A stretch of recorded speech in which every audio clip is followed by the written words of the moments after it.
Imaginez un instant qu'il y ait une porte devant nous, une porte qui nous sépare d'une vie remplie de paix, de liberté et de communion intime avec Dieu. Quelle serait la clé capable d'ouvrir cette porte, nous conduisant à une relation renouvelée et authentique avec le Père? Peut-être vous êtes-vous déjà demandé pourquoi nous nous sentons si souvent éloignés de Dieu, incapables de progresser spirituellement ou de jouir de la plénitude que la parole promet aux fidèles. La réponse est peut-être plus simple qu'il n'y paraît. La clé de cette porte s'appelle le véritable repentir. Oui, la repentance n'est pas seulement un mot que nous entendons dans les sermons d'église ou lisons dans les passages bibliques. C'est un processus réel, profond et transformateur qui commence en nous et s'étend jusqu'aux zones les plus cachées de notre âme.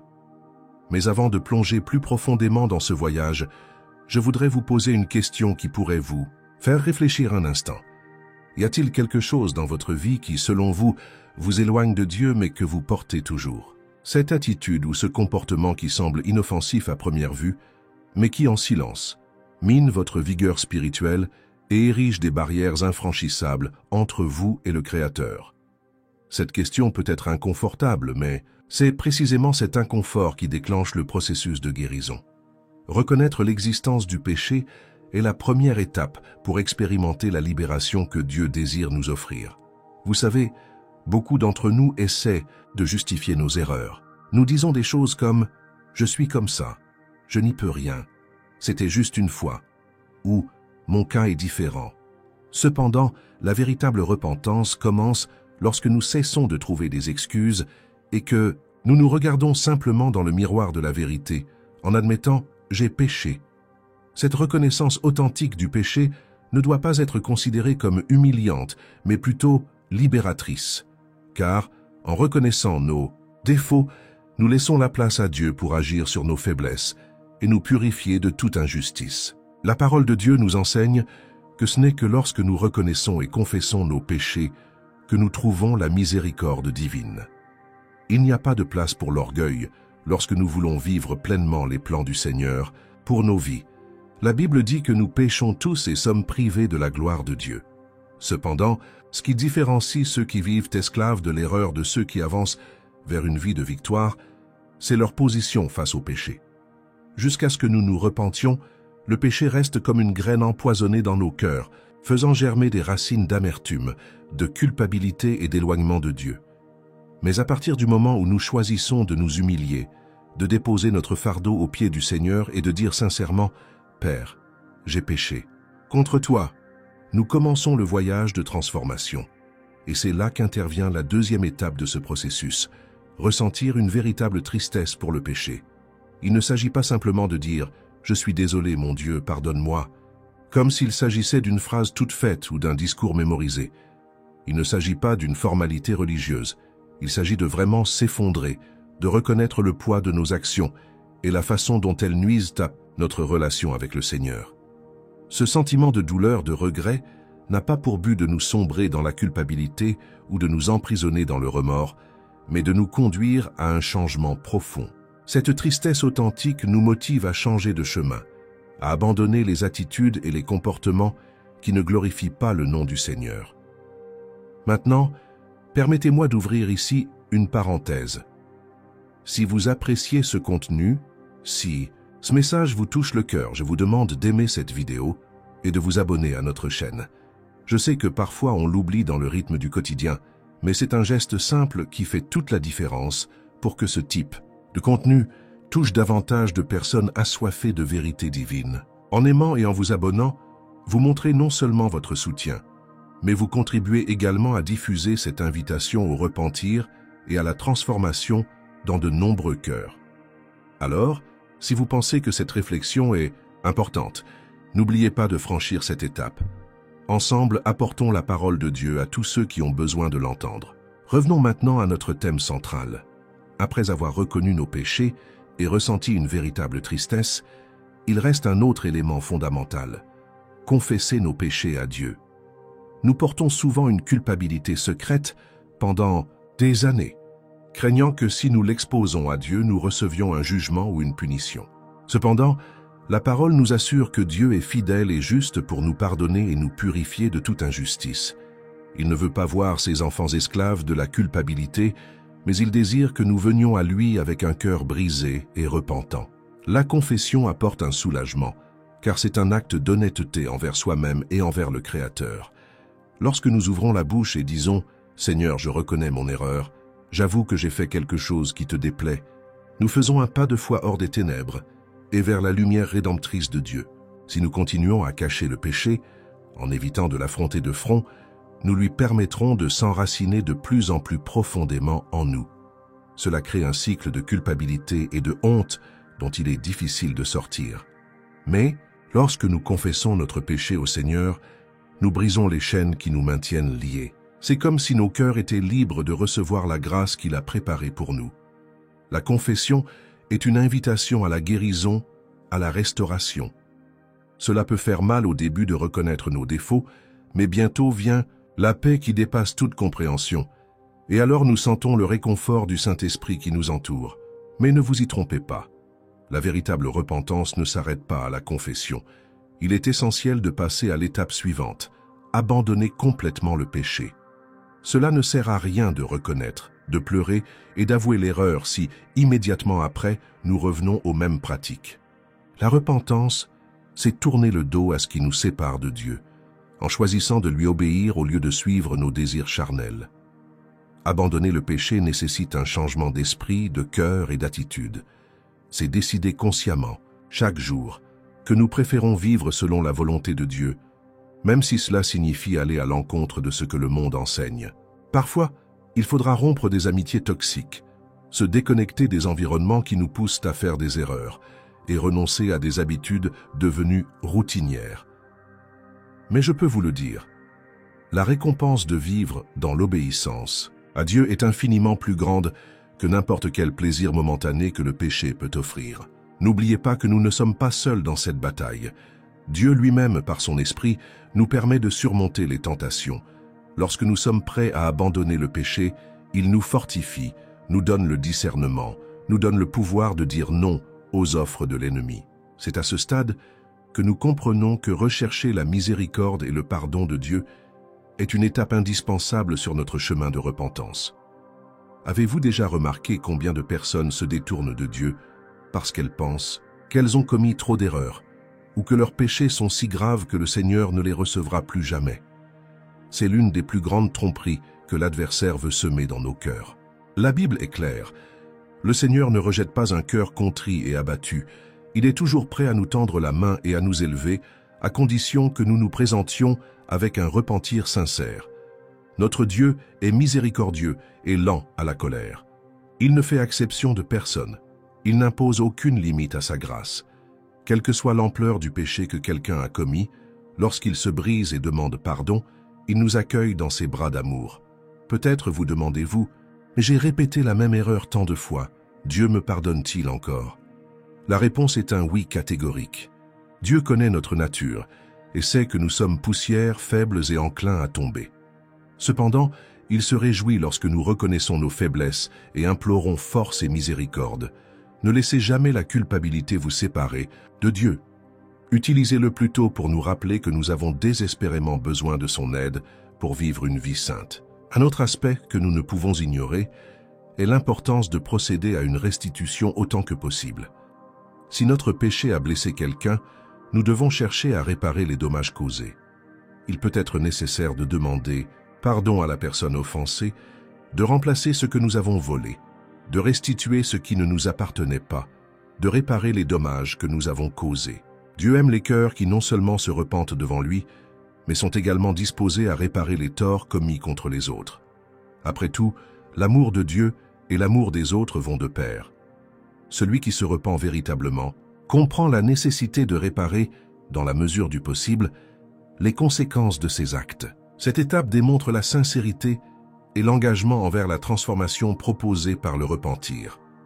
De plus, une véritable repentance nous invite à nous pardonner et à pardonner aux autres.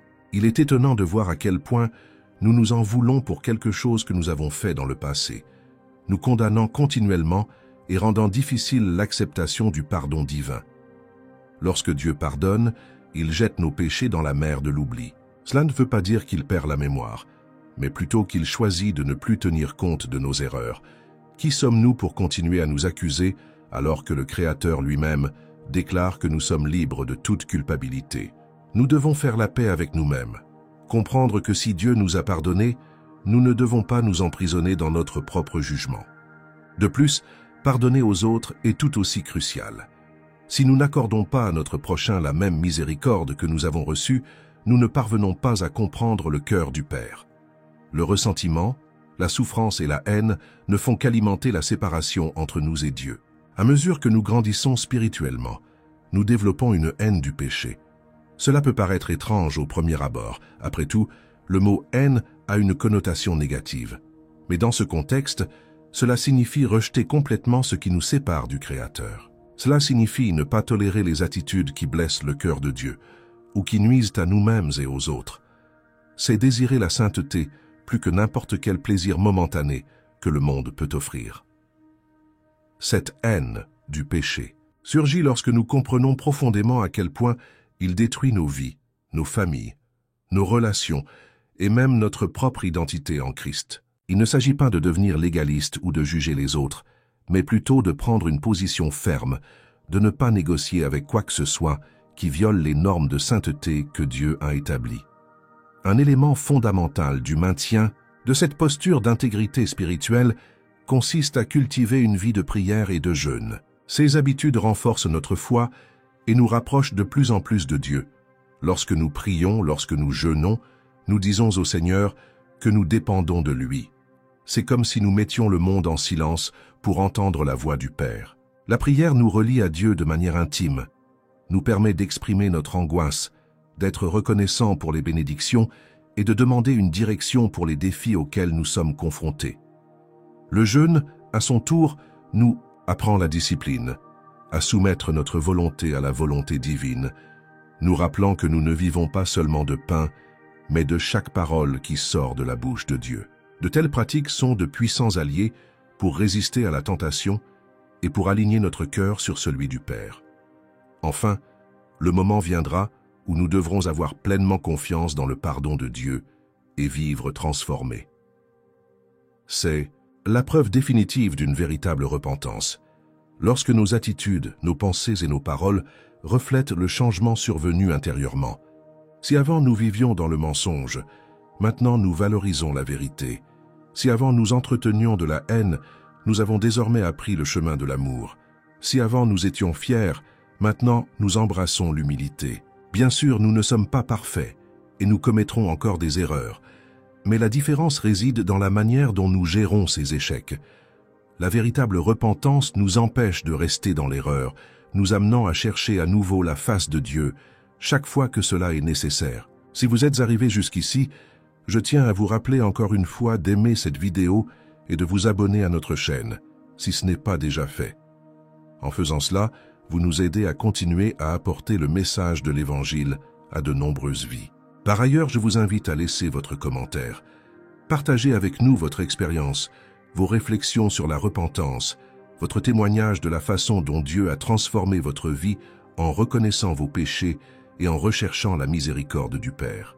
Bâtissons une communauté de foi où nous pouvons grandir ensemble, partager nos luttes et nos victoires, où chacun peut soutenir l'autre dans l'amour et la vérité. Et rappelez-vous, peu importe jusqu'où vous êtes allés, à quelle profondeur vous êtes tombés, la grâce de Dieu est plus forte et plus puissante que n'importe quelle erreur que vous avez commise. Le diable essaie de nous convaincre qu'il n'y a pas de retour en arrière, mais c'est un mensonge. Il y a toujours de l'espoir en présence du Seigneur. Il y a toujours une opportunité pour un nouveau départ, pour un renouveau. Vous avez peut-être pris des directions que vous n'auriez jamais imaginé prendre, mais Dieu continue à bras ouverts, attendant votre retour. Il ne vous abandonne pas. Il ne vous abandonne pas. Il veut restaurer votre identité d'enfant bien-aimé et vous conduire à une vie bien remplie en sa présence. Ce qu'il attend de nous, c'est un cœur contrit, un véritable abandon, une attitude de fils qui reconnaît l'amour du Père et choisit de s'aligner sur cet amour. Alors que nous clôturons ce message, je vous demande de réfléchir brièvement. Comment est votre cœur devant Dieu? Y a-t-il quelque chose que vous devez avouer? Quelque chose que vous devez changer? Avez-vous ressenti un fardeau de culpabilité, de honte ou une barrière qui semble insurmontable dans votre vie? Sachez qu'en ce moment, Vous pouvez prier, vous pouvez demander pardon au Seigneur, vous pouvez tout lui abandonner et commencer un nouveau chapitre. Cette décision ne dépend pas d'un lieu précis, ni d'un rituel complexe, mais d'un acte de foi simple et profond. Fermez les yeux, approchez-vous de Dieu en esprit et en vérité et ouvrez votre cœur. Il vous aime et a le meilleur pour vous. C'est pourquoi, ma bien-aimée, puissions-nous vivre une vie de repentance quotidienne, en nous rappelant qu'à chaque instant, nous sommes invités à nous tourner vers Dieu, à sonder notre intérieur et à demander à l'Esprit Saint de révéler s'il y a en nous quelque chose qui l'attriste. Puissions-nous reconnaître le péché, en ressentir une véritable tristesse, le confesser devant Dieu, abandonner tout ce qui nous sépare du Créateur, rechercher sa miséricorde, effectuer la réparation nécessaire, nous pardonner à nous-mêmes et aux autres, développer une répulsion pour le péché, maintenir une vie constante de prière et de jeûne, et enfin avoir confiance dans le pardon de Dieu et vivre transformé. C'est le chemin vers une existence pleine de paix et de communion avec le Père. Si ce contenu vous a touché, n'oubliez pas notre dernier appel à l'action. Laissez votre commentaire, partagez vos réflexions, envoyez cette vidéo à quelqu'un qui pourrait avoir besoin d'entendre ce message, et bien sûr, restez avec nous sur notre chaîne, car nous continuerons à vous apporter plus d'idées et d'enseignements qui peuvent renforcer votre cheminement chrétien. Ensemble, nous pouvons former une chaîne de foi qui s'étend à de nombreux foyers, à de nombreuses familles, à de nombreuses vies qui ont besoin de l'amour de Dieu. Merci beaucoup d'être ici, d'avoir consacré votre temps à cette réflexion, et que le Seigneur vous bénisse, vous garde et fasse briller son visage sur vous. Tenez bon dans la foi, avancez vers le but et expérimentez pleinement la grâce et la liberté que seules une véritable repentance et la présence de Dieu peuvent apporter. Amen. Mais vous vous demandez peut-être, comment, en pratique, puis-je cultiver ce cœur repentant chaque jour sans tomber dans le piège du regret superficiel ou passager? Approfondissons encore davantage cette question afin que nous puissions non seulement comprendre, mais aussi vivre l'essence de la repentance biblique dans notre routine. Après tout, il ne suffit pas de connaître la théorie, il faut la mettre en pratique, en faisant regretter un style de vie qui imprègne chaque décision, chaque mot, chaque relation.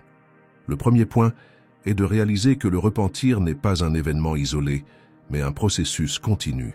Tout comme l'acte de conversion au Christ implique un moment précis où nous reconnaissons notre besoin de salut, la repentance accompagne tout notre cheminement chrétien.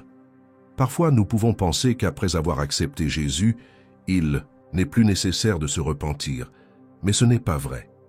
Chaque jour, nous sommes confrontés à des choix qui peuvent renforcer ou affaiblir notre relation avec Dieu.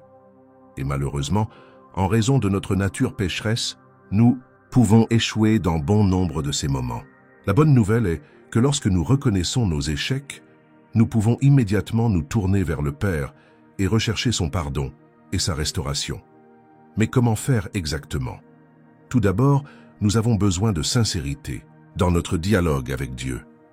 La prière ne doit pas se limiter à des paroles belles et formelles, mais plutôt être un débordement de notre cœur. Si nous traversons des luttes internes, avec des tentations de vieilles habitudes qui insistent pour revenir, nous devons ouvrir notre âme devant le Seigneur, lui demander d'éclairer les zones sombres, de révéler où se trouvent encore les racines du péché. Cela demande de l'humilité, car nous ne voulons souvent pas affronter certaines vérités nous concernant. Cependant, c'est dans cette humilité que Dieu déverse grâce sur grâce, car il résiste aux orgueilleux mais donne grâce aux humbles. Il est également essentiel que nous ne fassions pas preuve de complaisance. Si vous avez vécu une profonde expérience de repentance dans certains domaines de votre vie, mais que vous constatez que vous continuez à lutter contre un certain péché, ne désespérez pas et ne concluez pas que le changement n'est pas pour vous. Cherchez plutôt à vous entourer de personnes mûres dans la foi, qui peuvent prier avec vous conseiller et vous encourager à continuer sur le chemin de la sainteté. Et bien sûr, restez ferme dans la lecture de la parole. La Bible nous révèle la volonté de Dieu et nous montre le chemin que nous devons suivre. Lorsque nous gardons la parole dans notre cœur, nous disposons d'un phare qui nous guide à travers les ténèbres des tentations quotidiennes. De plus, il est crucial de comprendre la gravité du péché et la façon dont il affecte non seulement nous, mais aussi ceux qui nous entourent. Le péché n'est pas quelque chose d'anodin, qui concerne uniquement notre individualité. Cela peut détruire des foyers, des amitiés, des ministères. Cela peut ternir le témoignage que nous devrions rendre au monde. Cette prise de conscience nous aide à développer cette aversion pour le péché dont nous parlons. Il ne s'agit pas d'un moralisme vide de sens, mais de la conscience que choisir le péché, c'est choisir de s'éloigner de la plénitude de Dieu et des bénédictions qu'il a pour nous. Et celui qui expérimente la présence de Dieu dans sa vie, celui qui goûte à la liberté qui existe dans le Christ, ne veut pas retourner aux chaînes du péché. Une autre dimension qui enrichit notre compréhension du repentir est la compassion envers les autres. Parfois, nous sommes tellement concentrés sur nous-mêmes, sur nos propres erreurs et sur nos sentiments de culpabilité que nous ne parvenons pas à regarder les personnes autour de nous qui peuvent également être blessées ou avoir besoin de réparation. Une partie du véritable repentir consiste à reconnaître que si nous avons fait du mal à quelqu'un, nous devons chercher à nous réconcilier avec cette personne. Parfois, une simple demande de pardon peut faire toute la différence dans la vie d'une personne offensée. D'autres fois, un certain type de compensation ou de réparation peut être nécessaire. Ce geste est le reflet d'un cœur qui regrette sincèrement le mal commis et souhaite inverser autant que possible les conséquences négatives du péché. Il y a ceux qui croient qu'en se donnant au Christ, tous les problèmes sont résolus immédiatement, mais ce n'est pas le cas. La repentance est le fondement qui nous soutient dans ce voyage, mais nous devons persévérer, conscients que nous serons confrontés à des épreuves. Parfois, il peut sembler que le passé reviendra nous hanter, ramenant des souvenirs douloureux ou des tentations familières. Dans ces moments-là, nous devons renouveler notre engagement envers Dieu en nous rappelant que nous sommes de nouvelles créatures en Christ et que le passé n'a plus de pouvoir sur nous. Cela ne veut pas dire que nous n'affronterons pas les conséquences de nos erreurs, mais cela signifie que nous pouvons les vivre différemment, avec la paix de ceux qui ont été pardonnés et l'espérance de ceux qui ont été rachetés. Il est important de souligner que la société dans laquelle nous vivons tente souvent de relativiser le péché.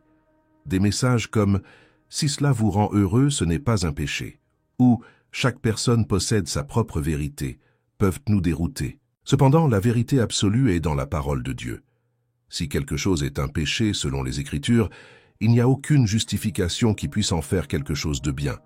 C'est précisément cette culture relativiste qui peut ébranler nos convictions et nous faire tomber dans des pièges qui semblent innocents. C'est pourquoi il est si essentiel de maintenir une vie de prière et de jeûne. Non seulement demander des choses à Dieu, mais entendre sa voix, discerner la vérité parmi les mensonges du monde et fortifier notre esprit contre les attaques de l'ennemi. Lorsque nous parlons d'abandonner complètement le péché, nous devons garder à l'esprit que « complètement » ne fait pas référence à l'impossibilité de retomber, car nous sommes des humains sujets à l'échec. Ce que cela signifie, en pratique, c'est de nous positionner fermement sans faire de lacunes conscientes, sans garder les portes ouvertes pour recommencer à pratiquer ce que Dieu désapprouve. Si nous identifions quelque chose qui nous fait chuter, nous devons l'étouffer dans l'œuf. Qu'il s'agisse d'une relation, d'une habitude, d'un divertissement ou de tout ce qui encourage le péché, nous devons être prêts à faire des sacrifices, sachant que rien n'est comparable à la joie de marcher dans la sainteté et dans la lumière du Seigneur. L'une des plus grandes preuves qu'une personne a réellement fait l'expérience de la repentance biblique est un changement d'attitude. Nos actions commencent à refléter la transformation qui s'est produite au plus profond de nos cœurs. Et ce changement devient un puissant témoignage pour le monde, à mesure que les gens commencent à remarquer que nous ne sommes plus les mêmes, que nos réactions, nos conversations et nos priorités ont été réorientées. Nous arrêtons de mentir et commençons à agir avec honnêteté et intégrité. Là où il y avait autrefois des accès de colère, il y a maintenant la maîtrise de soi. Là où l'égoïsme prévalait, naît le désir de servir et de bénir. Ce processus ne se produit pas du jour au lendemain, mais constitue un mouvement constant, motivé par l'action du Saint-Esprit et par notre décision quotidienne de nous soumettre à lui. Même si nous avons des défauts, le message de l'Évangile est un message d'espérance, car il nous assure que Dieu est avec nous sur le chemin. Non seulement il montre la voie à la repentance, mais il envoie son Saint-Esprit habiter en nous et nous permettre de la vivre. Lorsque nous réalisons cela, nous pouvons prier avec confiance. Seigneur, je reconnais ma faiblesse, mais j'ai confiance que ton esprit me guide et me soutient. C'est le type de posture qui plaît à Dieu, la dépendance.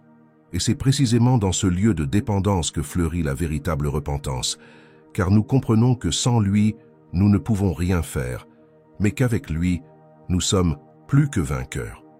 Concernant la culpabilité qui persiste parfois à frapper à notre porte, même après avoir confessé notre péché, nous devons nous souvenir des promesses de Dieu.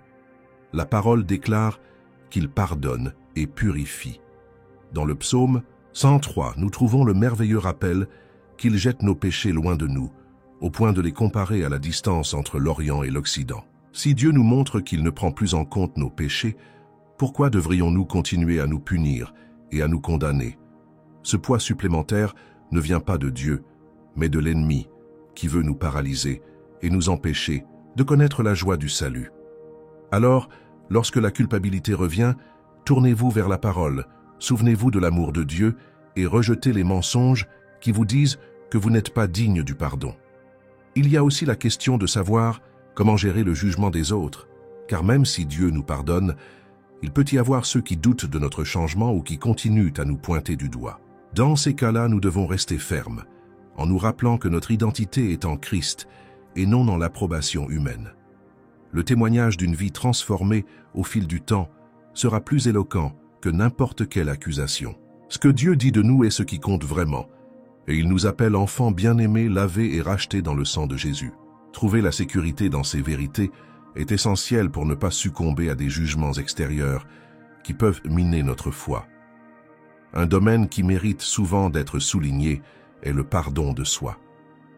Il existe des cas dans lesquels une personne peut croire que Dieu lui a pardonné, mais ne peut pas se pardonner ce qu'elle a fait. Porter ce fardeau intérieur d'autopunition nous empêche de jouir pleinement de la grâce. C'est un poids inutile, car si le juge de l'univers a décrété que nous sommes innocents grâce au sacrifice du Christ, il n'y a aucune raison pour que nous vivions piégés dans nos propres accusations. La façon de surmonter cela est de méditer sur le caractère indulgent de Dieu et d'accepter que nous ne sommes pas parfaits, mais que nous sommes en train de nous sanctifier. Se pardonner, c'est en quelque sorte être d'accord avec le jugement de Dieu, qui nous déclare « justifiés en Jésus-Christ ». De même, pardonner aux autres n'est pas une option dans la vie chrétienne. Lorsque Jésus a enseigné cela, il a clairement indiqué que si nous ne pardonnons pas, nous ne pouvons pas recevoir le pardon du Père. C'est une sentence sévère, mais elle révèle la gravité de ce commandement. Nous ne pouvons pas fermer les portes de la miséricorde à quelqu'un alors que nous dépendons nous-mêmes de la miséricorde de Dieu. Peut-être avez-vous été profondément blessé et le pardon semble impossible, mais rappelez-vous qu'il ne s'agit pas de prétendre que rien ne s'est passé, ni de justifier le mal qui vous a été fait. Il s'agit de remettre la justice entre les mains de Dieu, de libérer les autres et soi-même de ce lien de souffrance et d'amertume. Ce n'est qu'ainsi que nous pourrons avancer, en laissant le passé derrière nous. Beaucoup se demandent « Mais je pardonne, et alors, comment va la justice ?» La vérité est que la justice parfaite ne peut venir que de Dieu. Lorsque nous pardonnons, nous faisons confiance à la souveraineté divine, croyant qu'il traitera chaque situation de manière appropriée, au moment opportun. Le pardon n'est pas un acte de faiblesse, mais de courage et de confiance en Dieu. Et en choisissant de pardonner, nos cœurs s'ouvrent pour recevoir les bénédictions qui découlent de l'obéissance à la parole. Lorsqu'il s'agit de développer la haine du péché, une pratique intéressante consiste à méditer sur les effets désastreux qu'il peut provoquer. Nous pouvons penser à des exemples bibliques de personnes qui ont subi les conséquences de l'erreur, comme David lorsqu'il a péché contre Dieu, commettant l'adultère et le meurtre, subissant de terribles répercussions sur sa famille et son règne. Ou encore Samson, qui en renonçant à sa vocation divine et en s'abandonnant à ses passions, a perdu sa force et sa dignité, tombant entre les mains de ses ennemis. Ces récits bibliques ne sont pas là par hasard, ils servent d'avertissement pour que nous comprenions à quel point le péché est destructeur et à quel point nous avons besoin de la grâce de Dieu pour nous maintenir debout. Certains imaginent que la prière et le jeûne sont des pratiques dépassées, du temps des prophètes ou réservées aux super spirituels. Mais ces ressources sont accessibles à tout chrétien qui souhaite se rapprocher de Dieu et vivre une vie de victoire sur le péché. Lorsque nous prions, nous communiquons avec le Créateur, et c'est une partie essentielle de notre relation avec lui. Le jeûne, à son tour, nous aide à discipliner la chair, en donnant la priorité aux besoins de notre esprit. C'est un exercice précieux pour renforcer notre résistance aux tentations, car nous apprenons à dire non aux impulsions immédiates en faveur de quelque chose de supérieur, la volonté de Dieu. Ces pratiques nous maintiennent alertes et sensibles à la direction du Saint-Esprit. Enfin, vivre transformé est l'achèvement de tout ce processus. Cette vie transformée n'est pas synonyme de perfection, mais de croissance continue, les yeux fixés sur le Christ. Les gens autour de nous pourront voir dans nos vies les fruits d'une vraie repentance, montrant la paix qui dépasse toute intelligence, la joie indescriptible d'appartenir au Seigneur et l'amour qui n'est pas basé sur des intérêts égoïstes. Il est impossible de cacher le changement que Dieu opère. Elle déborde dans nos actes, dans nos paroles, dans notre expression. Et lorsque cela se produit, beaucoup se sentent attirés par la source de cette nouvelle vie, qui est Jésus lui-même. En bref, la repentance n'est pas seulement un moment d'émotion dans un service ou une vidéo sur Internet. C'est un appel continu adressé à chaque chrétien, à toute personne qui souhaite avoir une relation réelle et vivante avec Dieu. Si à un moment donné, nous nous rendons compte que nous nous sommes détendus, que nous avons laissé de la place au péché, que nous avons commencé à rationaliser des habitudes contraires à la parole, il est encore temps de revenir en arrière. Il est toujours temps de se lever, de s'humilier devant le Seigneur, de se confesser, de s'abandonner et de recevoir l'étreinte aimante du Père qui ne se lasse jamais de nous pardonner. Et peu importe combien le monde essaie de nous convaincre que le péché n'a pas d'importance, nous savons qu'aux yeux de Dieu, c'est quelque chose de très grave, car cela a coûté la vie à son Fils sur la croix, afin que nous puissions nous réconcilier avec lui. Poursuivant, je voudrais que vous réfléchissiez à une scène peut-être familière, celle du Fils prodigue, racontée par Jésus. Il s'éloigne de son Père, dépense tout en plaisir momentané et finit dans la misère. Lorsqu'il reprend ses esprits, il décide de revenir, non pas parce qu'il pense qu'il en est digne, mais parce qu'il a confiance dans la miséricorde de son Père. Et que se passe-t-il à son retour? Il est reçu avec fête, avec honneur, avec amour. Cette histoire illustre ce qui se passe lorsque nous retournons à Dieu. Nous ne sommes pas repoussés, mais accueillis à bras ouverts, rétablis dans la position des enfants. Si vous sentez que vous vous êtes égaré, que vous avez gaspillé ce que Dieu vous a donné, sachez qu'il attend votre retour, le cœur plein d'amour et de pardon. Et n'oubliez pas, si ce contenu vous a fait du bien, likez la vidéo, abonnez-vous à la chaîne et laissez votre commentaire. Nous voulons vraiment savoir ce que Dieu a fait dans votre vie, comment vous avez géré le processus de repentance et s'il y a des domaines spécifiques dans lesquels vous avez besoin de prière. Partagez vos luttes et vos victoires, alors que cela construit toute la communauté religieuse rassemblée ici. Et assurez-vous de partager cette vidéo avec quelqu'un qui, dans votre cœur, ressent le besoin de ce message. L'Évangile doit être propagé et vous pouvez être un canal de bénédiction afin que davantage de personnes connaissent la vérité libératrice du Christ. Chaque étape de la repentance rapproche notre cœur du dessein originel de Dieu pour notre existence. Nous avons été créés pour marcher en communion avec lui et non pour vivre pris au piège de la culpabilité, de la honte et de la distance. Lorsque nous nous repentons, nous répondons à l'appel du Père, nous disons oui au plan qu'il a pour nous. Ne laissez rien vous empêcher de ressentir la plénitude de l'amour de Dieu. S'il y a quelque chose dans votre cœur en ce moment, une voix qui vous dit que vous n'en êtes pas digne, rappelez-vous, la croix du Christ est la réponse à toute accusation. S'il y a quelque chose qui vous lie au passé, rappelez-vous, en Christ nous sommes de nouvelles créatures.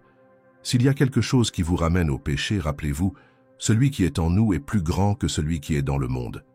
Je sais qu'il peut y avoir un sentiment d'urgence en vous, comme si vous deviez prendre une décision maintenant. Eh bien, je vous encourage à le faire. Ne le laissez pas pour plus tard. La repentance n'est pas un acte de faiblesse, mais de courage. C'est reconnaître que, seuls, nous ne pouvons pas vaincre les ténèbres qui nous habitent, mais qu'avec Dieu nous sommes plus que vainqueurs. Et rappelez-vous que ce processus ne doit pas nécessairement être entrepris dans la solitude. Comptez sur l'aide de vos frères en Christ. Cherchez une église où vous pourrez vous connecter et grandir en communion. Le corps du Christ existe pour que nous puissions nous soutenir mutuellement, partager les fardeaux, multiplier les joies et partager les peines. Ainsi, Le repentir devient non seulement un changement interne, mais une transformation qui affecte toutes nos sphères de relations. Peut-être vous demandez-vous encore, est-ce vraiment aussi simple? Dans un sens, oui. La repentance a une profonde simplicité. C'est se tourner vers Dieu, c'est reconnaître l'erreur et l'abandonner. Le plus compliqué, c'est que notre fierté nous empêche souvent de franchir cette simple étape. Mais lorsque nous surmontons l'orgueil et nous humilions devant le Seigneur, nous découvrons combien il est libérateur de vivre dans la justice, en paix avec notre conscience et en harmonie avec la volonté divine.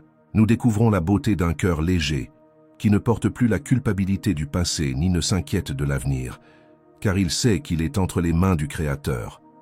Par conséquent, sentez-vous encouragé à continuer sur ce chemin de repentance. Ne vous inquiétez pas si vous tombez à un moment donné. Relevez-vous, dépoussiérez-vous, courez à nouveau dans les bras du Père, confessez-vous, abandonnez, repentez-vous. Le diable veut vous faire croire que Dieu se lasse de vos échecs, mais c'est un mensonge. L'amour de Dieu est infini et son pardon est toujours accessible à ceux qui le recherchent de tout leur cœur. Il connaît notre structure, sait que nous sommes poussière, et pourtant il nous a choisis, nous aime inconditionnellement et désire notre croissance spirituelle. Je voudrais profiter de cette occasion pour vous le rappeler encore une fois. Aimez cette vidéo si vous croyez en ce message, abonnez-vous à la chaîne pour suivre plus de contenu comme celui-ci et laissez votre commentaire en nous disant si vous avez déjà vécu une expérience transformatrice de repentance et à quoi ressemblait ce processus dans votre vie. Chaque témoignage peut inspirer d'autres à faire également ce pas de foi. La parole a du pouvoir, et lorsque nous partageons nos histoires, nous démontrons la réalité vivante de l'Évangile en nous, quelque chose qui va au-delà des théories ou des discours vides. N'oubliez pas que vous faites partie d'une famille de foi, composée de personnes qui sont également en chemin, apprenant, tombant, se relevant et continuant vers le but qu'est le Christ. Ensemble, nous sommes plus forts et pouvons nous soutenir mutuellement. S'il y a une douleur dans votre cœur qui doit être guérie, une situation qui doit être restaurée, rappelez-vous que Dieu est aux commandes et qu'il prend plaisir à répondre aux prières de ses enfants. Votre rôle est d'ouvrir votre cœur, de faire confiance et de laisser le Saint-Esprit faire le travail. Ne retenez rien, donnez tout au Seigneur, car il prend soin de nous. Enfin, je tiens à souligner que tout ce chemin de repentance nous conduit à une transformation visible. En choisissant une vie d'honnêteté, d'amour, de compassion, de pardon et de sainteté, nous révélons le caractère du Christ au monde. Nous sommes appelés à être le sel de la terre et la lumière du monde pour faire la différence partout où nous sommes.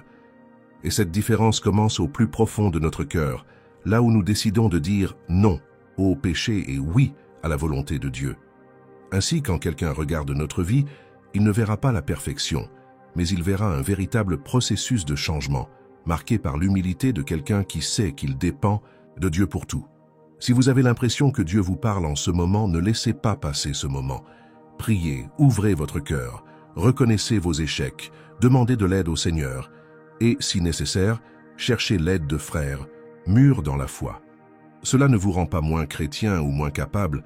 Au contraire, cela démontre un courage noble et une attitude de véritable capitulation.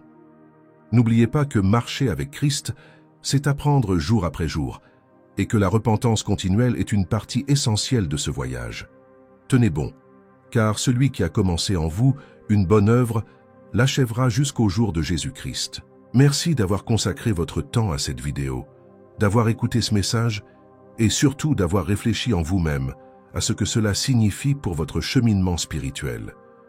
Puissiez-vous être abondamment bénis, que l'amour de Dieu soit déversé dans votre cœur et que la vérité sur la repentance porte des fruits de justice dans votre vie. Et maintenant, je vous dis au revoir, mais en me souvenant de l'invitation finale.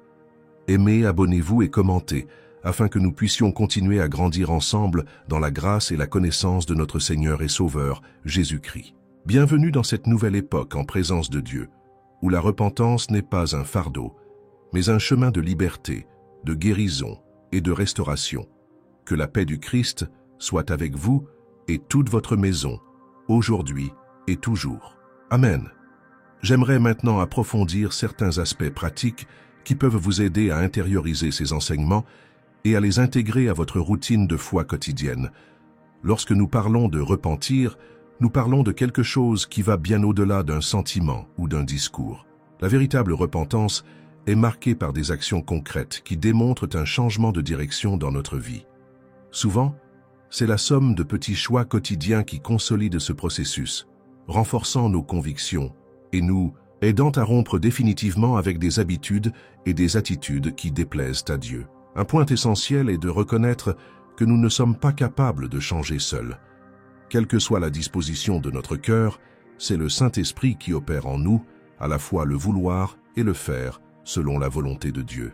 Cela ne nous exonère pas de notre responsabilité, mais cela nous rappelle que la marche chrétienne est un partenariat divin-humain, dans lequel nous faisons confiance à la grâce, mais où nous faisons également notre part en priant, en veillant et en restant sensibles à la voix du Père. Cette dépendance quotidienne de Dieu est ce qui nous soutient lorsque les combats contre le péché s'intensifient, lorsque les tentations semblent plus grandes que nos forces.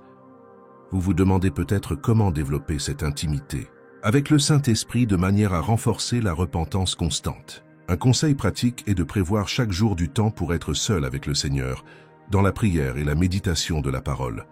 Cela ne doit pas nécessairement être quelque chose de long, mais cela doit être profond et sincère.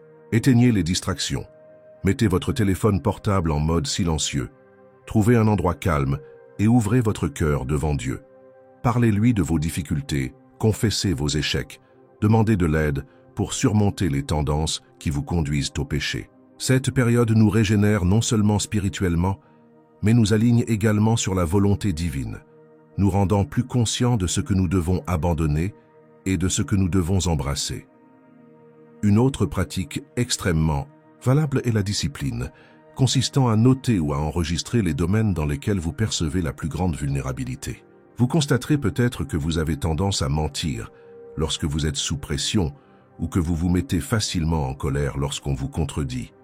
Identifiez ces faiblesses et présentez-les au Seigneur en demandant des conseils pour les surmonter. Vous pouvez également demander l'aide d'un mentor, d'un chef spirituel ou d'un ami mûr dans la foi, quelqu'un avec qui vous pouvez partager vos luttes. Ouvrir votre cœur à une autre personne de confiance peut être un moyen de rendre des comptes et de recevoir le soutien de la prière. La vraie repentance est souvent renforcée dans la communion des saints, lorsque nous portons ensemble les fardeaux les uns des autres, comme l'enseigne la parole. De plus, nous ne pouvons ignorer l'importance de cultiver la discipline du jeûne. Dans un monde où nous sommes constamment bombardés de divertissements, de réseaux sociaux et d'autres sources de stimulation, le jeûne nous apprend à dire non à nos désirs et oui à Dieu. Lorsque nous jeûnons, nous choisissons volontairement d'abandonner quelque chose qui nous est licite, comme la nourriture, pour nous concentrer sur les choses d'en haut. Cet exercice de renoncement reflète et renforce la volonté de renoncer au péché et à toute pratique qui déplaît au Seigneur. Lorsque nous surmontons la faim physique, nous entraînons aussi symboliquement notre esprit à dire non à la faim qui nous pousse au péché. En même temps, nous recherchons la nourriture spirituelle dans la parole et la prière. En ce qui concerne la restitution, il convient de rappeler que cette étape est souvent celle qui nous met le plus à l'épreuve en termes d'humilité et de courage. Ce n'est pas facile d'admettre, devant quelqu'un que l'on a blessé, que nous avons eu tort et que nous voulons arranger les choses. Cependant, lorsque nous franchissons cette étape, nous vivons le message de l'Évangile en pratique, démontrant l'amour et reconnaissant que notre comportement passé n'était pas conforme à la volonté de Dieu. Ce témoignage peut être suffisamment puissant pour ouvrir la porte à d'autres personnes, afin qu'ils voient la sincérité de notre foi et peut-être qu'ils se tournent aussi vers le Seigneur. La restitution va au-delà des excuses, c'est le rétablissement des relations, de la confiance et de l'intégrité. En même temps, nous devons avoir la sagesse de comprendre qu'il existe des cas dans lesquels la restitution ne peut être complète, que ce soit en raison de contraintes de temps, de l'absence de la personne offensée ou de circonstances indépendantes de notre volonté. Pourtant, le fait de chercher à réparer l'erreur devant Dieu et devant les autres révèle un cœur contrit. Si, par hasard, il n'est pas possible de faire une restitution littérale, nous pouvons au moins chercher Dieu dans la prière en lui demandant de nous montrer une autre manière de démontrer notre repentance, que ce soit par des actes de service, d'intercession ou de contribution qui aident les personnes qui ont été lésées d'une manière ou d'une autre. L'essentiel est de cultiver la volonté de réparer ce qui est en notre pouvoir. Parlant du pardon de soi, quelque chose qui entrave souvent le progrès spirituel des gens, il est essentiel de rappeler que l'œuvre de Jésus sur la croix est terminée. Non seulement il nous a libérés du pouvoir du péché, mais il nous a aussi purifiés et nous a réconciliés avec Dieu.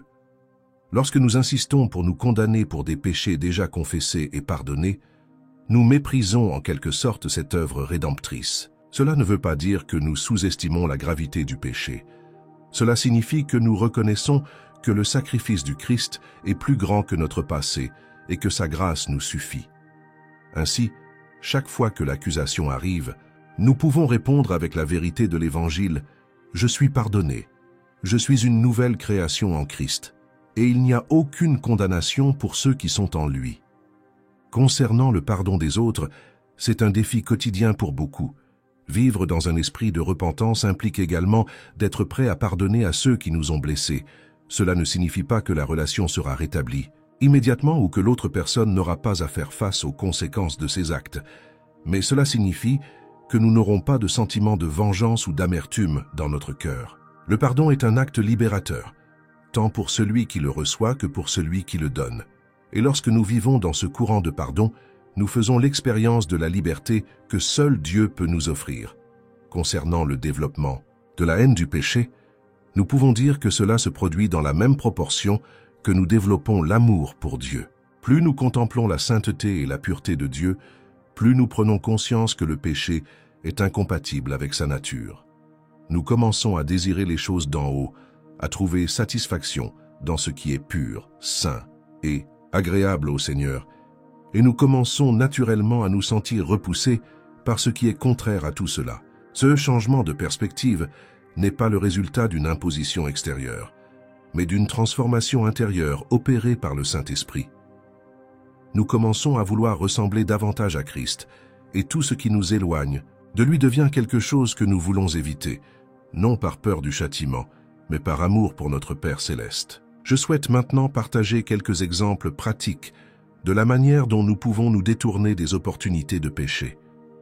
Si vous savez que passer beaucoup de temps seul à la maison, sans occupation, ouvre la porte à de mauvaises pensées ou comportements, essayez de vous impliquer dans des activités saines, qu'il s'agisse de lire, de faire de l'exercice, de faire du bénévolat ou de participer à des groupes d'études bibliques. Restez engagé dans quelque chose qui construit votre esprit et votre cœur. Si votre tentation est liée à une utilisation inappropriée d'Internet, mettez en place des blocages, essayez de rendre des comptes à une personne de confiance, évitez les moments ou les situations qui facilitent la chute. Prenez des mesures concrètes pour vous protéger et honorer Dieu. De la même manière, si votre faiblesse est la colère ou le manque de patience, demandez à Dieu de travailler sur votre humeur. Apprenez des techniques de respiration ou de pause pour ne pas réagir instantanément dans un moment de colère. Essayez d'identifier ce qui déclenche ce sentiment et, si possible, évitez ou minimiser ces déclencheurs. Et bien sûr, demandez de l'aide au Saint-Esprit pour qu'il vous donne un cœur doux et humble, comme celui de Jésus. Chaque zone de faiblesse peut être traitée individuellement, avec des stratégies spécifiques, toujours basées sur la parole et la communion avec Dieu. Il est important de souligner que, même si nous cherchons à vivre dans la sainteté, nous ne sommes pas à l'abri des échecs. Le processus de sanctification est quotidien et progressif. Il est donc essentiel de garder à l'esprit que si nous tombons, nous ne devons pas nous contenter d'erreurs ni abandonner, mais nous relever, nous confesser à Dieu et aller de l'avant. L'ennemi peut essayer de nous plonger dans la culpabilité ou de nous faire douter de l'amour divin.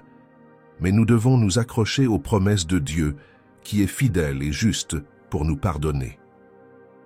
La vraie repentance n'est pas l'absence totale d'erreur, mais la détermination à ne pas rester dans le péché et à lutter continuellement pour la sainteté. Je tiens à renforcer cela, si vous ne l'avez pas déjà fait, aimez cette vidéo et abonnez-vous à notre chaîne. Cela contribue à ce que de plus en plus de personnes soient touchées par ce message. Et n'oubliez pas de laisser votre commentaire, car partager vos luttes et vos expériences peut être un moyen de vous renforcer, ainsi que tous ceux qui lisent. Nous avons créé cette communauté précisément pour être un espace de soutien de prière et d'édification mutuelle. Parlons maintenant du maintien d'une vie de prière et de jeûne à long terme, car les gens commencent souvent par être enthousiastes, puis abandonnent ces habitudes. La constance est décisive pour une vie spirituelle saine. Vous pouvez commencer par vous fixer de petits objectifs, comme prier 10 minutes le matin et jeûner une fois par semaine, par exemple. À mesure que vous vous sentez plus fort et plus discipliné, vous pouvez augmenter la durée et la fréquence, en faisant toujours attention à ne pas tomber dans le légalisme. Le but du jeûne est de se rapprocher de Dieu, et non de satisfaire une exigence religieuse vide de sens. La même chose s'applique à la prière. Il est préférable de maintenir une petite habitude quotidienne cohérente plutôt que d'alterner des périodes de recherche intense avec de longs intervalles d'apathie spirituelle. Lorsque la parole parle de faire confiance au pardon de Dieu et de vivre transformé, nous pouvons comprendre cela comme un appel à prendre notre place en Christ. Il nous a fait asseoir dans les lieux célestes, nous accordant l'autorité sur le péché et les œuvres des ténèbres. Si nous vivons en phase avec cette réalité, nous ne sommes plus les otages de la culpabilité passée et nous ne nous conformons plus aux normes de ce monde, mais nous sommes transformés par le renouvellement de notre esprit. Nous commençons à voir le péché comme un piège qui vole notre intimité avec Dieu et par conséquent, nous nous efforçons d'y résister. Non pas par peur, mais parce que nous comprenons l'excellence de vivre selon les principes du royaume de Dieu. Pour certains, la plus grande difficulté est de se détacher du milieu social dans lequel ils vivent. Peut-être avez-vous des amis qui insistent sur des pratiques qui entrent en conflit avec votre foi, et vous êtes tenté de les poursuivre par peur de la solitude ou du jugement. Mais rappelez-vous qu'honorer Dieu vaut plus que n'importe quelle approbation humaine. Cela ne signifie pas que vous devez abandonner et exclure les gens de votre vie, mais vous devrez peut-être fixer des limites, refuser des invitations qui pourraient vous mettre dans des situations de péché et chercher de nouveaux compagnons qui partagent les mêmes valeurs chrétiennes. Petit à petit, vous réaliserez qu'être différent du monde peut entraîner la persécution, mais cela apporte aussi un témoignage puissant et une paix authentique, car vous ne vivez plus déchiré entre plaire aux hommes et obéir à Dieu. Cette séparation du monde n'est pas un isolement physique, mais plutôt une position de sainteté qui nous empêche de nous conformer à la mentalité pécheresse qui nous entoure. Nous pouvons et devons interagir avec les non-chrétiens, faire preuve d'amour et de compassion, mais sans abandonner les principes qui guident notre foi. Si à un moment donné vous avez cédé et vous êtes laissé emporter par des comportements contraires à la parole, revenez aujourd'hui, repentez-vous, demandez pardon et recommencez. Rien ne peut nous séparer de l'amour de Dieu quand il y a de la sincérité dans notre cœur. Peut-être écoutez-vous ce message et ressentez-vous un mélange d'espoir et de peur. Espérez, parce que vous réalisez que Dieu est amour, qu'il vous appelle proche, mais craignez, parce que vous savez que des changements doivent être apportés dans votre vie. Faites le premier pas. Donnez à Dieu vos peurs, vos insécurités. Demandez-lui de vous donner la force d'abandonner tout ce qui est nécessaire, de vous séparer du péché et d'entrer dans la plénitude de la vie en Christ. L'obéissance n'est pas toujours facile, mais cela en vaut toujours la peine. Rappelez-vous que la croix était un prix très élevé payé par Jésus pour nous racheter du péché. Alors ne dévalorisez pas ce sacrifice en continuant à vivre dans l'iniquité ou en minimisant la gravité du péché. Nous sommes appelés à être des lettres vivantes du Christ dans le monde, témoins de son amour et de sa puissance. Lorsque nous vivons dans la repentance, nous montrons à tous que l'Évangile n'est pas seulement une théorie, mais la force transformatrice de Dieu agissant dans tous les domaines de notre existence. Et ce témoignage est plus éloquent que 1000 discours. C'est votre changement de caractère, votre joie au milieu des épreuves, votre volonté de pardonner et d'aimer qui attire les gens vers la lumière du Christ. Puissions-nous donc accueillir cet appel de tout notre être. Une autre chose qui peut être très utile est la louange et l'adoration. Lorsque nous louons Dieu du fond du cœur, nous élevons notre âme vers les vérités éternelles et éloignons de nous les voix qui nous accusent ou nous tentent. La louange est une arme puissante dans le combat spirituel. En exaltant le Seigneur, nous reconnaissons sa souveraineté, nous souvenons de ses promesses et recevons la paix. Par conséquent, je vous conseille d'inclure les éloges dans votre routine.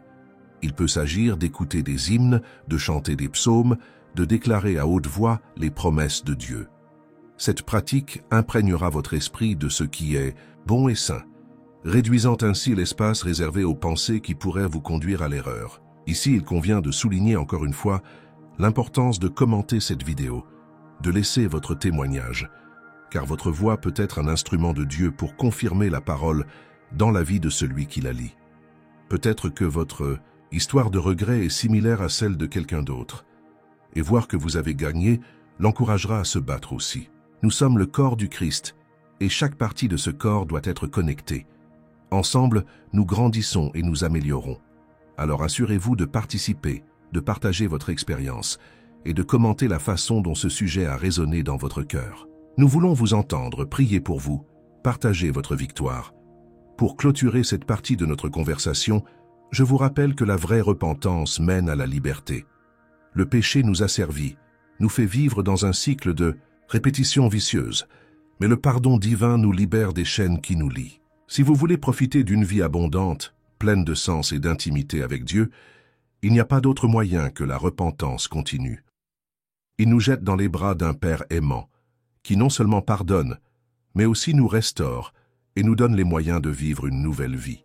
Alors que chacun de nous quotidiennement examine son cœur, demande à Dieu de sonder notre intérieur et de nous montrer s'il y a quelque chose qui lui déplaît. Et lorsque nous découvrons une zone de péché, nous avons le courage et la foi de lui dire non et oui à Dieu. C'est dans cet abandon que nous trouvons la plénitude de la vie.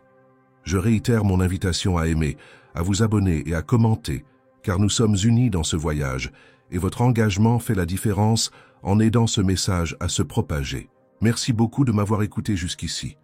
Continuons dans cette recherche sincère du cœur de Dieu, certain qu'il récompense ceux qui le cherchent et qu'il a le meilleur pour chacun de nous. Avancez, faites confiance à l'amour du Père, vivez dans la repentance et profitez des merveilles qu'il vous réserve à vous et à votre famille.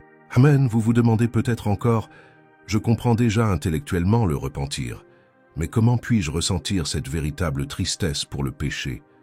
La réponse réside dans la recherche sincère de connaître le cœur de Dieu. Lorsque nous nous rapprochons du Père, nous apprenons à l'aimer non seulement à cause des bénédictions qu'il peut nous donner, mais aussi à cause de qui il est. À partir de cet amour, nous commençons à éprouver les mêmes sentiments qu'il a à l'égard du péché, le considérant non seulement comme une transgression des règles, mais comme quelque chose qui blesse le cœur de Dieu et qui nuit à notre essence même. Lorsque nous passons du temps en présence du Seigneur, dans l'adoration et la contemplation, nous sommes touchés par la sainteté divine et notre esprit gagne en sensibilité pour réaliser à quel point le péché est destructeur.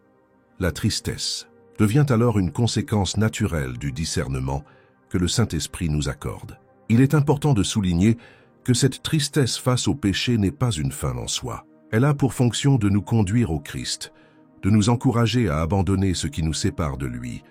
Lorsque nous éprouvons cette douleur sincère, nous comprenons rapidement que nous devons changer. Et ce changement ne se produit pas uniquement par la volonté, mais par la grâce que nous recevons d'en haut. C'est la grâce de Dieu qui nous permet de tourner le dos à la méchanceté et d'embrasser une vie de justice. Ce chemin, bien que difficile, est incroyablement gratifiant, car il nous mène à une paix que le monde ne peut offrir, à une joie qui ne dépend pas des circonstances extérieures et à un objectif qui transcende notre existence terrestre. Vous pensez peut-être à une situation spécifique dans laquelle votre péché a profondément blessé quelqu'un que vous aimez. Peut-être s'agissait-il d'une trahison, d'un mensonge, d'une attitude irréfléchie qui a laissé de profondes blessures. La vraie repentance implique de soigner ces blessures, de rechercher la réconciliation et de demander pardon, non seulement à Dieu, mais aussi à la personne offensée. La guérison de cette relation n'est peut-être pas immédiate, mais le fait que vous soyez prêt à faire votre part démontre déjà le changement qui se produit dans votre cœur. C'est cette volonté sincère de recommencer que le Seigneur honore et qui peut ouvrir les portes à une restauration surprenante, car Dieu s'est spécialisé dans la transformation des tragédies en témoignages puissants. Concernant la dimension communautaire de la repentance, il convient de souligner que l'Église est le lieu où nous devons trouver soutien et conseil. Malheureusement, de nombreux chrétiens affrontent seuls leur combat contre le péché, craignant d'être jugés ou étant perçus comme faibles par la congrégation. Mais l'Église est avant tout une famille de foi, un corps dont le Christ est le chef, et dont chaque membre a pour fonction d'aider l'autre dans l'amour et la vérité. Lorsque nous apprenons à partager nos luttes avec des frères et sœurs de confiance, nous faisons de la place à la prière mutuelle, au conseil biblique et à la correction aimante. Cela fait partie du plan de Dieu, car personne ne devrait marcher seul. La communion des saints est un outil puissant pour nous maintenir fermes dans la repentance et la sainteté. Un autre sujet qui mérite notre attention est l'appel à développer une vie de générosité et de service envers les autres. Oussiouk, vous demandez peut-être, qu'est-ce que cela a à voir avec le repentir? Cela a tout à voir avec cela, car la repentance authentique nous amène à abandonner l'égoïsme et l'indifférence, éveillant en nous le désir d'aimer et de bénir les autres. Lorsque nous commençons à regarder les autres avec compassion, nous laissons de côté les pratiques qui pourraient leur nuire et adoptons des attitudes qui favorisent l'édification. Cela peut inclure de servir ceux qui en ont besoin, de rendre visite aux malades, d'aider financièrement quelqu'un dans le besoin ou simplement d'être présent dans la vie de ceux qui ont besoin d'un mot de réconfort. Lorsque nous agissons avec amour, nous démontrons que notre cœur devient comme le cœur de Jésus, venu non pas pour être servi, mais pour servir. En chemin, nous serons inévitablement confrontés à la tentation de retourner au péché. Il est essentiel de comprendre que la tentation n'est pas un péché en soi. Le péché survient lorsque nous cédons à la tentation. Même Jésus a été tenté dans le désert, mais il a vaincu en utilisant la parole de Dieu. C'est l'un des grands secrets pour ceux qui veulent rester fermes dans la repentance, se nourrir des Écritures, les mémoriser et les appliquer dans des situations pratiques de la vie. Lorsque la tentation surgit, nous pouvons contrer les mensonges du diable avec les vérités de la parole, tout comme le Christ l'a fait. Par conséquent, étudier et connaître la Bible n'est pas seulement une activité académique ou religieuse, mais une ressource vitale pour la défense et le renforcement spirituel. Et si par hasard vous tombez à un moment donné, rappelez-vous que la grâce et le pardon sont disponibles sur le trône de Dieu. Ne laissez pas un échec ponctuel définir votre identité. Le diable essaiera de vous accuser en disant que vous n'avez rien changé, que tout votre repentir n'était qu'un semblant. Mais c'est l'une de ces grandes stratégies pour paralyser les enfants de Dieu. C'est précisément dans ces moments-là que nous devons faire preuve de foi et nous rappeler que notre justice ne vient pas de nous-mêmes, mais de Christ. En vous confessant à nouveau, en vous levant et en avançant, vous montrez que vous croyez à la miséricorde divine et que vous refusez de vivre dans un état de condamnation. C'est un processus de maturation dans lequel nous apprenons à dépendre de plus en plus du Saint-Esprit, reconnaissant que sans lui, nous ne pouvons rien faire. Vous vous demandez peut-être aussi comment gérer les personnes qui ne croient pas en votre changement. Peut-être que votre passé a laissé une marque négative et que maintenant, peu importe à quel point vous essayez de démontrer que vous êtes une nouvelle personne, des doutes et de la méfiance subsistent. Dans cette situation, patience et persévérance sont de mise. N'oubliez pas que le témoignage d'une vie véritablement transformée parlera de lui-même. Au fil du temps, vos fruits démontreront la réalité de votre repentir, et même si certains ne le reconnaissent, jamais. L'approbation de Dieu est ce qui compte vraiment. Il voit votre cœur et sait combien vous avez essayé de marcher sur les sentiers de la justice. Reposez-vous sur cette vérité et restez ferme, confiant que le Seigneur honorera votre fidélité. En réfléchissant à tout cela, nous réalisons que la véritable repentance n'est pas un fardeau, mais un privilège. C'est l'occasion de recommencer, de se transformer, de vivre en pleine alliance avec Dieu. Beaucoup courent après le succès, les plaisirs et les richesses, mais restent vides intérieurement, car il leur manque une véritable communion avec le Créateur. La repentance élimine les barrières qui nous séparent de l'amour de Dieu, nous permettant ainsi de faire l'expérience de l'abondance de vie que lui seul peut donner.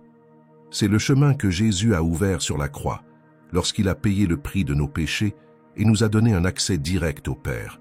Puissions-nous valoriser ce sacrifice en acceptant l'invitation quotidienne à nous détourner du mal et à embrasser le bien. Maintenant, pensez aux situations quotidiennes dans lesquelles vous êtes mis au défi de pratiquer ce repentir continu. Cela peut être sur le lieu de travail, où la pression pour obtenir des résultats peut conduire à des attitudes malhonnêtes. Cela peut être à la maison, en famille, lorsque l'impatience et l'égoïsme veulent se manifester. Cela peut être dans les relations affectives, où le manque ou le désir d'acceptation peut nous pousser à des concessions morales qui déplaisent à Dieu.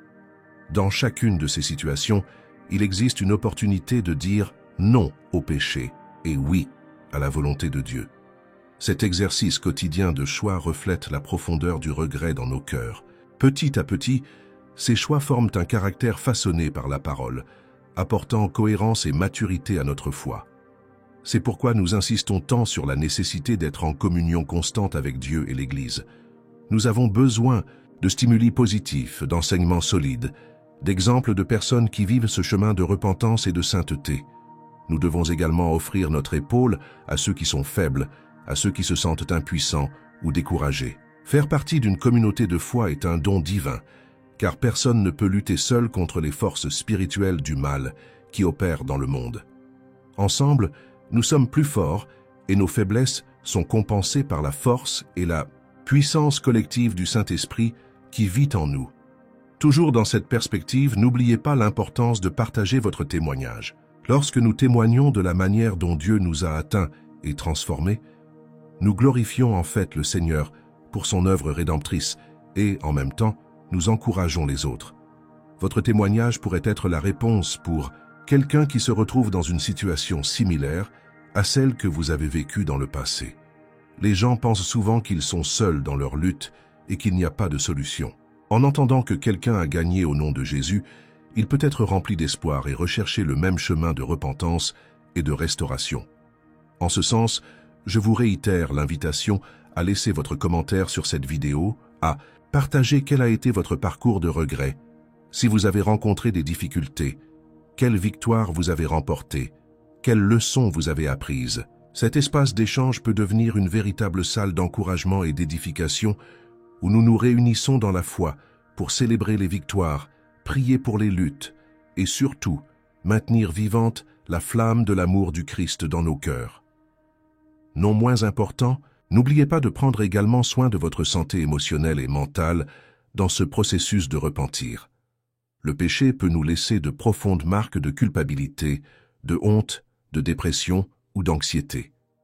En plus des soins spirituels, il peut être nécessaire de demander l'aide d'un professionnel, comme un psychologue ou un conseiller chrétien, pour aider à traiter ces blessures de manière appropriée. Il n'y a rien de mal à rechercher ce type de soutien. Au contraire, c'est un signe de sagesse et de maturité que de reconnaître quand nous avons besoin d'une aide spécialisée. Souvent, les problèmes émotionnels non résolus peuvent devenir des sources récurrentes de tentation, voire d'auto-sabotage, nuisant à notre croissance spirituelle. Alors prenez soin de vous dans son ensemble, sachant que Dieu veut restaurer non seulement votre esprit, mais votre vie entière. Un aspect important est que plus nous développons une haine du péché et marchons dans la sainteté, plus notre discernement spirituel augmente. Nous commençons à mieux comprendre les pièges de l'ennemi, les subtilités qui nous entourent et même les zones dans lesquelles nous sommes les plus vulnérables. Cette prise de conscience ne doit pas nous conduire à la peur, mais plutôt à la vigilance. Jésus nous a avertis de veiller et de prier pour ne pas tomber dans la tentation. La surveillance consiste à garder un œil sur ce qui nous passe par la tête, les conversations que nous avons, le contenu que nous consommons, les relations que nous entretenons. Il ne s'agit pas de vivre paranoïaque, mais d'exercer une liberté responsable, conscient que le péché, aussi attrayant qu'il puisse paraître au premier abord, coûte toujours cher.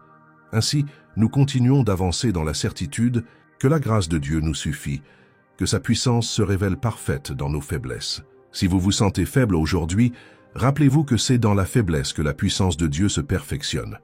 Reconnaître nos limites permet au Saint-Esprit d'agir en nous. Et cette action est précisément ce qui solidifie notre repentir et nous conduit à une vie de plus en plus proche du modèle du Christ. Après tout, qu'est-ce que la repentance sinon une réaffectation de nos priorités, une transformation de notre cœur et de notre esprit afin que nous désirions ce que Dieu désire et rejetons ce qu'il rejette. Enfin, je tiens à vous encourager à poursuivre cette recherche sincère et quotidienne. Peut-être que certains domaines de votre vie sont déjà sous contrôle, mais il y en a encore d'autres où règne le péché. Ne vous découragez pas, car Dieu travaille pleinement en vous. La sanctification est progressive et chaque étape compte dans ce voyage. Faites confiance au processus de Dieu dans votre vie Il sait exactement comment polir votre cœur, comment le rendre de plus en plus semblable à celui de Jésus. L'important est de ne pas abandonner, de ne pas reculer, mais de rester ferme dans la foi, en croyant que celui qui a commencé la bonne œuvre dans votre vie est fidèle pour l'achever. Maintenant, pour conclure, je rappelle notre engagement mutuel à continuer de diffuser ce message de repentance et de grâce. Si ce contenu vous a béni et vous a ouvert les yeux sur des aspects que vous n'aviez peut-être pas encore envisagés, je vous le demande encore. Aimez la vidéo, abonnez-vous à la chaîne et laissez votre commentaire. De cette façon, vous nous aidez à atteindre davantage de personnes qui, comme vous, aspirent à un véritable changement et veulent vivre en communion sincère avec Dieu. Chaque like, chaque abonnement et chaque commentaire est une graine que vous plantez, permettant à l'Évangile de se propager aux cœurs qui ont désespérément besoin de la vérité du Christ. Que le Seigneur continue de toucher votre cœur, révélant les domaines où la repentance doit s'épanouir et confirmant également à la paix que vous êtes sur le bon chemin. N'oubliez pas que la grâce de Dieu n'a pas de fin et que sa miséricorde est nouvelle chaque matin. Peu importe la durée de votre voyage ou la difficulté de la lutte contre le péché. Dieu est puissant pour vous soutenir et vous emmener à un niveau d'intimité et de liberté que vous n'auriez jamais imaginé. Tenez fermement sa main et permettez qu'une véritable repentance soit le style de vie qui vous amène à expérimenter la plénitude de l'amour divin. Amen. Afin de consolider tout ce que nous avons abordé jusqu'à présent, je souhaite proposer quelques réflexions supplémentaires qui peuvent vous aider à maintenir vivant et à grandir votre engagement envers une véritable repentance. Tout d'abord, rappelez-vous que la vie chrétienne est composée de phases. Parfois, nous ressentons une grande force et une conviction inébranlable qui nous amènent à dire facilement non au péché. Dans d'autres, nous pouvons connaître des déserts spirituels, où la motivation à persévérer diminue et où les tentations semblent s'intensifier. Quelle que soit la saison à laquelle vous faites face, restez assurés que Dieu ne change pas. Il reste le même, offrant grâce et force pour relever chaque défi. Lorsque nous nous trouvons dans une période de faiblesse ou de faible motivation spirituelle, il est utile de nous souvenir des moments où nous avons fait l'expérience d'une communion plus profonde avec le Seigneur. Cela peut se faire, par exemple, en revisitant les notes de dévotion passées, en écoutant les louanges qui ont marqué notre voyage, ou encore en discutant avec des personnes qui connaissent notre voyage et peuvent nous encourager. Le souvenir de la fidélité de Dieu dans le passé renouvelle notre espérance pour l'avenir. De cette façon, nous ne tombons pas dans le piège de penser que nous n'aurons plus jamais la force de vivre dans la sainteté ou de ressentir la joie de lui appartenir. Un autre conseil pratique est de travailler constamment au renouvellement de votre esprit. La parole dit que nous sommes transformés par le renouvellement de notre compréhension. Et cela se produit lorsque nous méditons sur les Écritures, remplaçant les pensées négatives, condamnatoires et mensongères par les vérités éternelles de Dieu. Par exemple, si vous sentez que vous n'êtes pas digne du pardon divin, souvenez-vous des passages qui déclarent que Dieu est miséricordieux et pardonne les péchés lorsque nous nous repentons. Si vous vous sentez sale ou impur, rappelez-vous que le sang du Christ nous purifie de tout péché. Si vous pensez être faible, rappelez-vous que Dieu choisit les choses faibles pour confondre les choses fortes et que c'est en reconnaissant notre faiblesse que l'on découvre la force du Seigneur. Dans ce processus de renouvellement mental, il est essentiel d'être sélectif sur les contenus que nous consommons. Si nous passons des heures à regarder ou à écouter des choses qui contredisent les valeurs de l'Évangile, nous sapons notre foi et rendons le repentir plus difficile. D'un autre côté, si nous investissons du temps dans des lectures édifiantes, des sermons bibliques, des conversations saines et des relations qui promeuvent la piété, nous renforcerons les fondements de notre repentance. Il s'agit de semer pour l'esprit plutôt que de semer pour la chair, comme l'enseigne l'apôtre Paul. La récolte viendra en fonction de ce que nous semons, alors faisons les bons choix jour après jour. Rappelez-vous également que la repentance nous rend plus sensibles à la voix du Saint-Esprit. En nous détournant du péché et en cultivant la communion avec Dieu, nous commençons à mieux discerner sa direction pour les situations de la vie. Cela nous aide à anticiper les pièges, en évitant de tomber dans les pièges préparés par l'adversaire. La sensibilité spirituelle nous fait également voir des opportunités de faire le bien de servir les autres et de démontrer le caractère du Christ dans des contextes où, auparavant, nous agissions de manière égoïste. Ainsi, non seulement nous cessons de pécher, mais nous commençons à produire des fruits de justice, reflétant de plus en plus l'image de notre Seigneur. En même temps, nous ne pouvons pas oublier que le repentir est quelque chose qui doit être vécu avec joie. Cela peut sembler contradictoire de dire cela puisque nous parlons de tristesse à cause du péché. Mais la vérité est que la douleur et la tristesse qui accompagnent la prise de conscience du péché sont suivies par la joie de la délivrance et du pardon. Lorsque nous confessons et laissons le péché derrière nous, un énorme poids est enlevé de nos épaules, laissant la place à la paix et à l'assurance que Dieu est avec nous. C'est pourquoi le psaume 51, écrit par David, après avoir été confronté au prophète Nathan, se termine par l'espoir et la louange. David commence dans l'angoisse, mais finit par exalter la miséricorde divine, car il a trouvé la restauration dans la repentance. Toujours en ce qui concerne le pardon à soi-même et aux autres, il convient de noter que ce processus peut prendre du temps. En fonction de l'intensité de la blessure, vous devrez peut-être travailler sur le pardon encore et encore, en présentant vos émotions devant Dieu et en choisissant consciemment d'accorder le pardon à l'offensant et à vous-même. La guérison profonde ne se produit pas toujours instantanément, mais chaque pas franchi dans l'obéissance consolide le processus de libération intérieure. Ne vous condamnez pas si, de temps en temps, vous ressentez encore la douleur de quelque chose qui s'est passé. Profitez plutôt de ces moments pour vous rappeler que le Seigneur vous façonne et vous perfectionne dans l'amour. Enfin, il est bon de souligner que ce chemin de repentance n'a rien à voir avec le perfectionnisme religieux.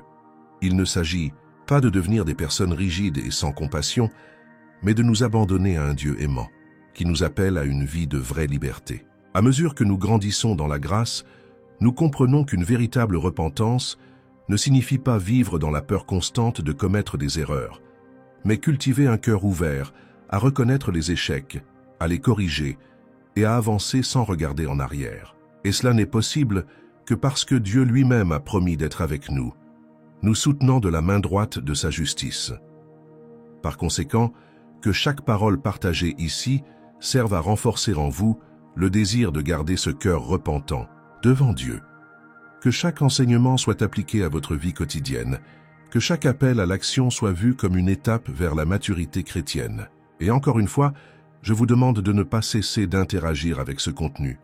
Aimez la vidéo, abonnez-vous à la chaîne si ce n'est pas déjà fait et commentez ci-dessous en partageant votre témoignage, vos doutes, vos demandes de prière. Ensemble, nous pouvons continuer à apprendre, grandir et glorifier le nom du Seigneur. Avant de conclure définitivement, rappelez-vous, il y a un Dieu au ciel qui vous aime d'un amour éternel et qui veut le meilleur pour vous. Il est patient, il est gentil et aspire à une relation intime avec vous. Tout ce dont nous avons discuté aujourd'hui, reconnaître le péché, ressentir une véritable tristesse, se confesser, abandonner, chercher le pardon, réparer, se pardonner à soi-même et aux autres, développer une aversion pour le péché, maintenir une vie de prière et de jeûne, faire confiance à Dieu et vivre transformé, fait partie d'une invitation divine à profiter du meilleur de la vie. Ne manquez pas cette opportunité. S'il y a encore quelque chose en attente sur votre chemin, s'il y a encore des péchés non confessés, courez dès maintenant vers la présence du Père, abandonnez-vous complètement à lui. Vous trouverez les bras ouverts, une grâce inépuisable et un avenir plein d'espérance. C'est avec cet encouragement que je vous dis au revoir. Merci d'être resté avec moi dans ce long voyage de réflexion et d'enseignement. Je prie pour que le Saint-Esprit grave ces paroles dans votre cœur afin qu'elles portent du fruit pour l'éternité. Et quand vous voyez germer ces fruits, quand vous sentez habiter en vous la paix qui surpasse toute intelligence, n'oubliez pas de rendre gloire à Dieu, car c'est lui qui fait l'œuvre complète en nous.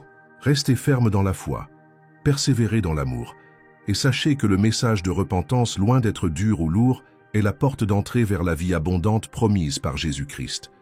Que le Seigneur vous bénisse, aujourd'hui et toujours. Amen. Avant de conclure définitivement, permettez-moi d'ajouter encore un coup d'encouragement. Peut-être ressentez-vous en ce moment le cœur lourd, un mélange de tristesse pour les erreurs que vous avez commises et d'espoir pour la possibilité d'une nouvelle vie avec Dieu. Si tel est votre cas, sachez que ce sentiment n'est pas dû au hasard. Le Saint-Esprit a une merveilleuse manière de nous rappeler dans les bras du Père, nous montrant non seulement la réalité du péché, mais aussi l'énormité du pardon. N'endurcissez pas votre cœur, répondez à cet appel divin par « oui » et laissez l'amour de Dieu inonder tout votre être. Rappelez-vous que la marche chrétienne est personnelle, mais elle est aussi collective, en même temps que vous vivez votre expérience intime avec Dieu. Il y a des frères et sœurs dans la foi qui peuvent marcher à vos côtés, prier pour vous et vous offrir leur soutien dans les moments de lutte. Ne vous isolez pas et ne laissez pas la honte vous éloigner de ceux qui pourraient être des instruments de renforcement dans votre vie. L'Église, corps du Christ, existe pour cela, afin que nous puissions nous édifier les uns les autres, en pleurant avec ceux qui pleurent et en nous réjouissant avec ceux qui se réjouissent. S'il y a un péché que vous considérez comme insurmontable, croyez que rien n'est impossible à Dieu. Il transforme les cœurs de pierre en cœurs de chair, brise les chaînes qui nous tenaient en esclavage et rend toutes choses nouvelles. Il n'est pas impressionné par la profondeur de notre abîme, car sa grâce est encore plus profonde. Tout ce qu'il faut, c'est un cœur humble et la volonté d'abandonner l'erreur. Et ainsi, pas à pas, jour après jour, vous verrez le changement s'opérer, vous ressentirez une légèreté que vous n'avez jamais connue, et vous comprendrez que la vie pleine n'est pas dans les plaisirs éphémères, mais dans la communion ininterrompue avec celui qui est la source de tout. Bien alors, si ce n'est pas déjà fait, passez à l'étape suivante. Confessez-vous, priez, cherchez de l'aide, un engagement ferme envers le Seigneur. Assumez devant Dieu et devant vous-même votre désir sincère de vivre dans l'obéissance à sa parole. Et tandis que vous remarquez chaque victoire, chaque habitude négative laissée derrière vous, chaque relation restaurée, chaque sentiment de culpabilité remplacé par la paix, glorifiez le Seigneur. Car il n'y a pas de repentir sans se réjouir en présence de Dieu, et il n'y a pas de vie chrétienne authentique sans la volonté constante de dire non au péché et oui à la grâce et à l'amour divin. Que ce message soit une étape importante sur votre chemin, vous encourageant à vivre le meilleur de Dieu. Amen.